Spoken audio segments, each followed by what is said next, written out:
अगर आपसे मैं कहूं कि एशिया कप 2025 के अंदर से आखिरकार वो कौन से 5 खिलाड़ी हैं जिनका जानबूझकर पत्ता काटा गया, कौन ऐसे 5 खिलाड़ी हैं जो टॉप ऑर्डर्स के बैट्समैन रहते हुए भी, टी20 के टॉप बैट्समैन भी रहते हुए आखिर क्यों इनका पत्ता काटा गया?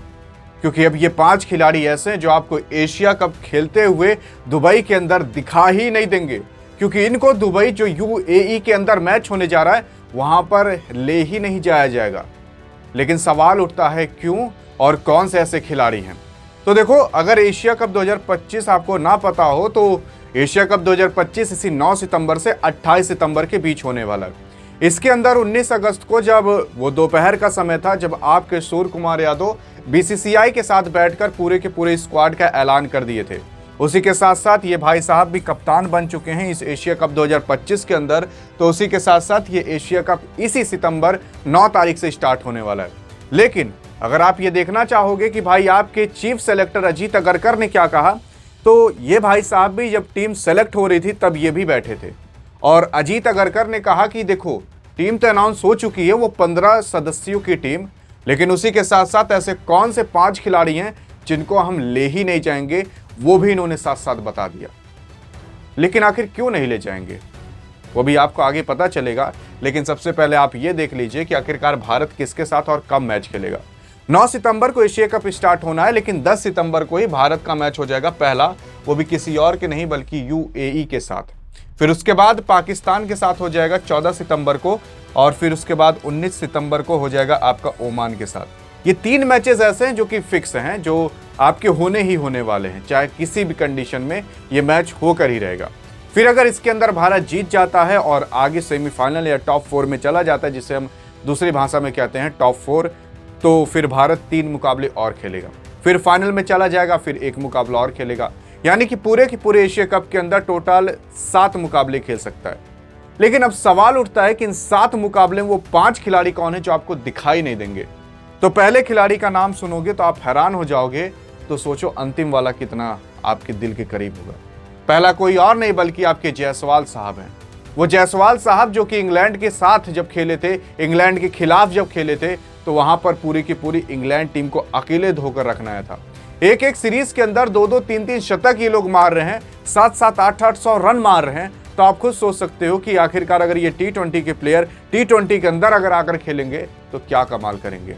केवल 12-13 मैचेस ये बंदे खेलते हैं और ठोक देते हैं 650 रन, 550 रन। इस तरीके से तो ये लोग आईपीएल में ठोकते हैं। तो आप सोचोगे अगर इनको सामने पाकिस्तान मिल जाए तो क्या हश्र करेंगे। मुझे तो लगता है कि विकेट ही नहीं गिरेगा, लेकिन शतक सबके बल्ले से निकलता रहेगा।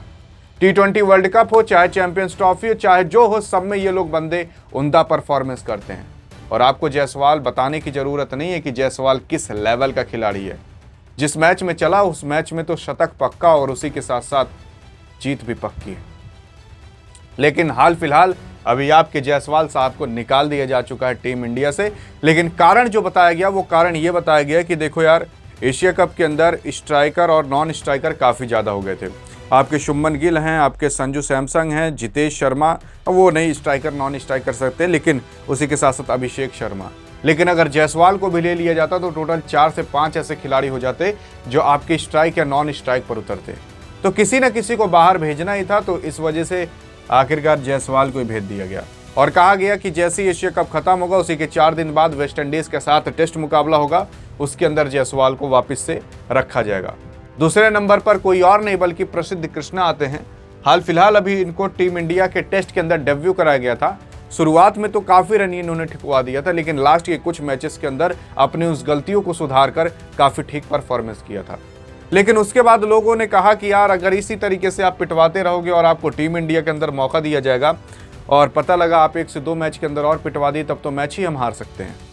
लेकिन अगर आप ये देखने की कोशिश करोगे, जब ये बंदा टी20 आईपीएल के रूप में खेलता है तो उसके बाद ये पर्पल कैप पा जाता है, यानी कि पूरे के पूरे आईपीएल में सबसे ज़्यादा विकेट लेने वाला यही बंदा बनता है और सबसे ज़्यादा विकेट जो लेता है उसे आईपीएल के अंदर पर्पल कैप का ताज दिया जाता है। लेकिन आखिर क्यों नहीं लिया गया वो बात की बात है। लेकिन अब तीसरे नंबर पर जो खिलाड़ी आता है वो कोई और नहीं बल्कि रियान पराग है। असल में रियान पराग को काफ़ी समय ऐसा हो गया कि इनको टीम इंडिया के अंदर पता नहीं क्यों मौका नहीं दिया जा रहा। एक बार ये यूट्यूब पर पता नहीं क्या सर्च कर लिए थे, अगर आपने देखा होगा इनकी हिस्ट्री लीक हो चुकी थी। उसके बाद तो सोचे कि भैया इनका क्रिकेट का हिस्ट्री चलो डिलीट कर देते हैं। यूट्यूब हिस्ट्री तो डिलीट करने से भूल जाते हैं, लेकिन उसके बाद से बंदे को मान लो कि टीम इंडिया के अंदर जैसे मौका सा ही नहीं मिल रहा। हाँ, आईपीएल के अंदर मिलता है, आईपीएल के अंदर कप्तानी भी की है, लेकिन कुछ उतना खास परफॉर्मेंस और खास कप्तानी नहीं उभर कर आ पाई। संजू सैमसंग जब आईपीएल के अंदर इंजर्ड हो गए थे तो कप्तानी रियान पराग को ही मिली थी, लेकिन फिर भी राजस्थान रॉयल्स नीचे से दूसरे तीसरे नंबर पर टॉप कर रही थी। लेकिन हाल फिलहाल अभी आपके रियान पराग को भी नहीं लिया जाएगा और इनको तो ये भी नहीं बताया गया कि आगे कब लिया जाएगा। फिर उसके बाद वाशिंगटन सुंदर आते हैं, और वाशिंगटन सुंदर को अगर आप देखोगे 6वें 7वें नंबर पर उतरने वाला बंदा अगर टेस्ट के अंदर शतक मारता है तो आप सोच सकते हो कि किस लेवल का खिलाड़ी है।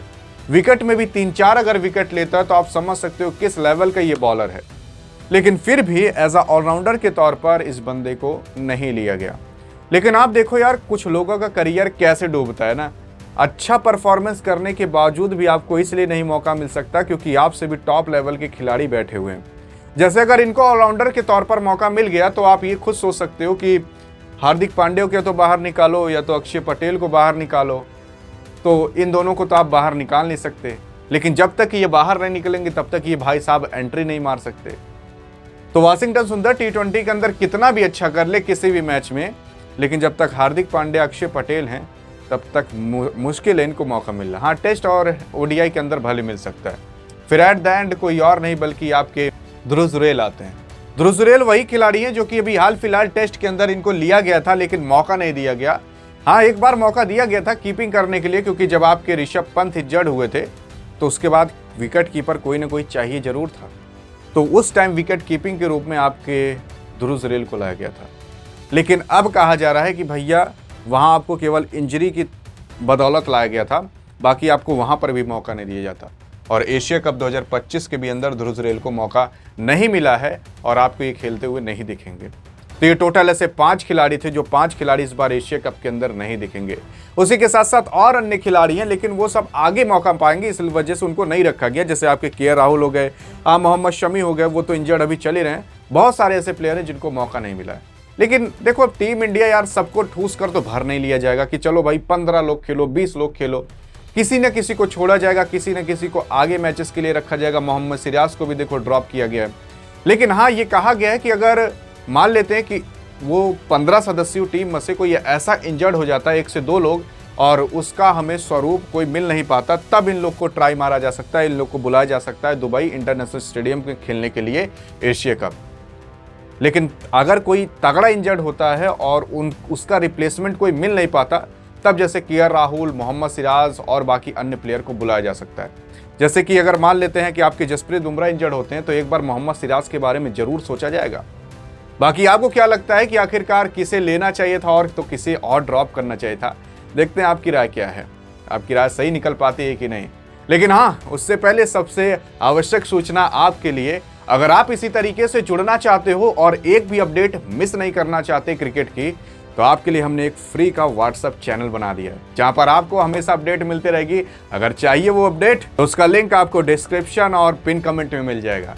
मिलते हैं वहां। लेकिन उससे पहले अगर ये जानना हो कि भारत का स्क्वाड क्या है तो बगल में क्लिक करके देख सकते हो। मिलेंगे इस वीडियो के अंदर, तब तक के लिए जय हिंद और जय भारत।